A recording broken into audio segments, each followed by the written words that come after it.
Tabitha Lasley's debut memoir, Sea State Ecco, 240 pages, out of 4, sells itself as a study of love, masculinity, and the cost of a profession that few outside of it can truly understand. The author has said she wanted to write a book about what men are like with no women around. In theory, it sounds like a truly engrossing read about an oft-underlooked subject, what it's like to work on oil rigs in an industry that's likely to disappear in the next decade or so, if we humans are smart about climate change and the horrific impact our oil consumption has on the planet.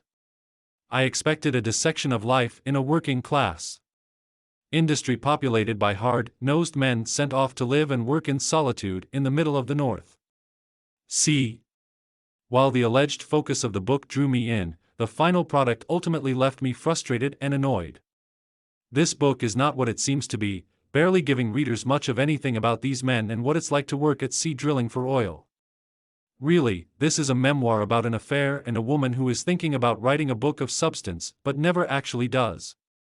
In her mid-30s and bristled by a relationship on its way to an end, Lasley quits her Plum magazine job and pours her savings into a rental apartment in Aberdeen, Scotland, a small city these oil rig workers regularly visit on their off weeks to decompress, drink and partake in the occasional sexual dalliance. This is how Lasley meets her first interview subject, a married man named Caden. The two quickly form a pseudo-relationship, though it is clear from the onset that Lasley is grasping at doomed straws here. Which is what makes it so frustrating, and this relationship overtakes the book's focus, leaving little room for rumination on the actual subject at hand.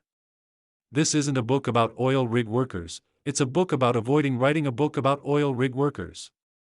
How can you say you're writing a book about what men are like with no women around when you are, in fact, a woman around them, and that is your only context? How does that work? In this regard, Sea State doesn't work at all, particularly when there is such a focus on women and the author's own womanhood.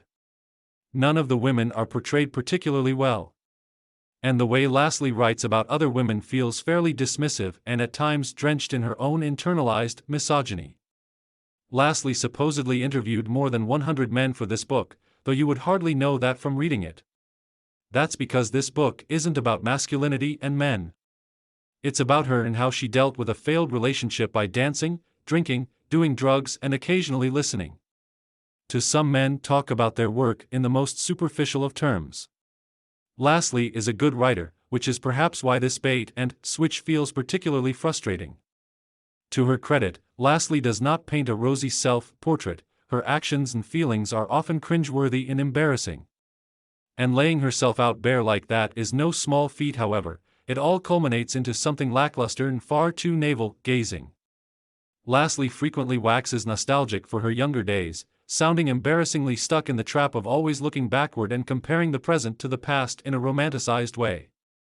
But isn't that sort of mindset exactly what she should be investigating? Isn't that outlook, in a way, exactly what's keeping the oil industry limping into the present, and it should be left behind in the past? 2. It's a neat and tidy read. Lasley comes full circle in her journey, bleak though it may be, back in her hometown working at a chicken restaurant and writing the book at the library in her off hours. Many of the men in this line of work, no doubt, have had similar trajectories, as the oil work in the North Sea has slowed considerably, and they're forced to head back home to the women they've left behind. But Lasley spends so very little time actually looking at what life is really like for these men that it's a stretch to make that connection in what she has actually written. Sea State feels adrift in a sea of its own self-involvement. I only wish there had been more honest investigating.